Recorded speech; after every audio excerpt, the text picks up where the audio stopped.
The human body is an amazing thing. For each one of us, it's the most intimate object we know. And yet most of us don't know enough about it, its features, functions, quirks, and mysteries.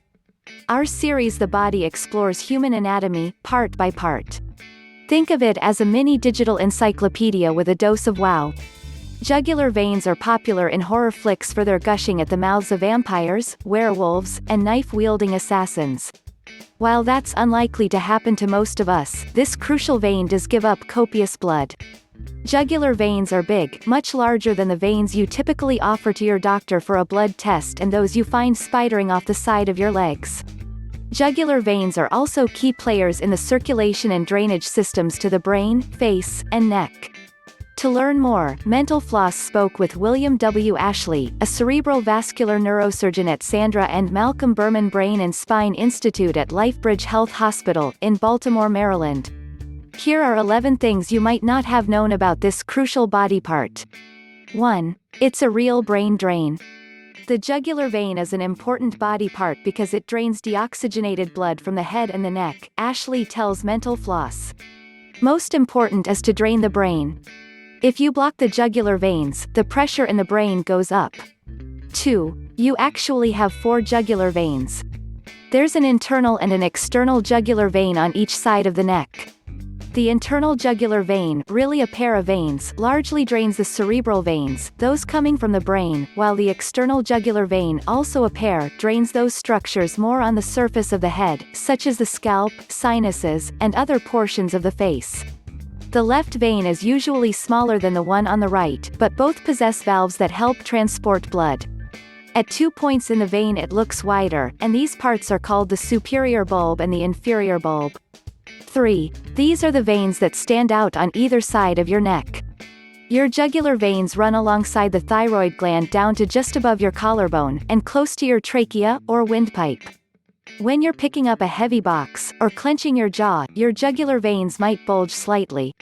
They respond to changes in pressure, so you can see them get big and small, Ashley says.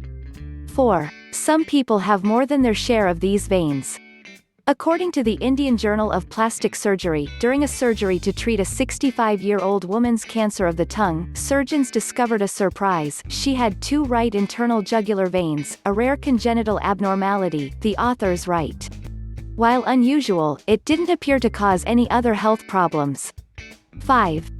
While others make do with fewer. Ashley had a patient with the opposite issue: I've seen an absence of one right vein, where everything drained on the left side. We found it incidentally. If she injured her one jugular vein, she'd be in bad shape. We were doing an angiogram to see if she had a brain aneurysm. Her dearth of jugulars hadn't caused any health problems, however, he said, because the body had adopted a different pattern of drainage. 6. A bulging jugular vein can be a cause for alarm. A bulging or distended jugular vein can be a sign of emergency. Unless you're the Hulk, that distended vein is a sign that the jugular is carrying more blood than the heart has the ability to pump back out.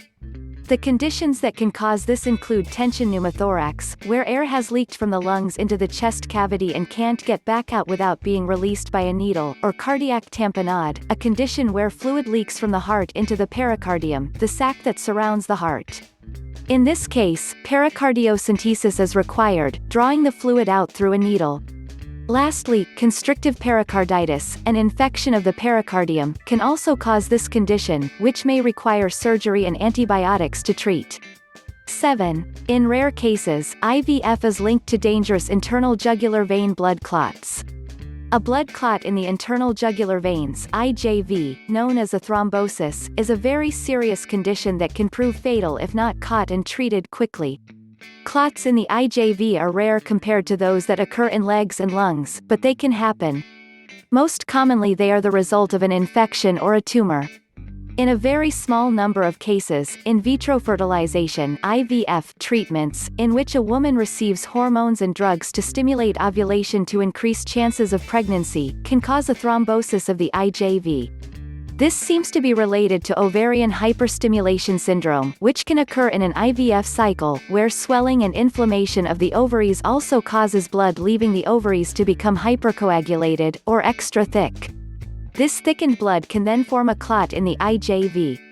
Any thrombosis is treated with anticoagulation medicines, and if infection is present, antibiotics. 8. These veins don't do well under pressure. One interesting thing about them is that they can cause a variety of brain problems, such as elevated pressure in the brain, says Ashley. One is a condition known as Eagle syndrome, which he calls pretty cool, as only a cerebral vascular neurosurgeon could. In this syndrome, a congenital bony prominence at the base of skull pushes on the jugular vein and causes the brain to swell up and become engorged with blood, Ashley describes. As the pressure builds in the brain, it has to be surgically released or it will cause serious damage. We can do that by putting in a shunt in the brain to drain off fluid, he says. Occasionally, doctors can also surgically remove the piece of the bone that's causing the problem. 9. OR with trauma, which is the most common cause of constriction. Other than congenital issues, those you're born with, the most common causes of constriction in the jugular veins are from traumas, such as car accidents and other traumatic brain or neck injuries. Blood clots and trauma can constrict the jugular vein, Ashley says, as can congenital narrowing of the vein. 10. We can now treat jugular-derived brain pressure better. In the past 5 to 10 years, surgeons have begun to use stents, metal tubes inserted directly into the vein, to open it up. A shunt is a tube that goes into the brain that helps drain off spinal pressure. The stent goes into the vein, that's a little more elegant a solution, Ashley says. 11. As every horror movie suggests, be careful with sharp objects around your jugular. If your jugular is punctured, Ashley warns, you can rapidly lose blood. A needle is less likely to cause problems than a knife, but blood is likely to flow out of your jugular more rapidly than out of a vein in wrist or arm, making a puncture a serious problem.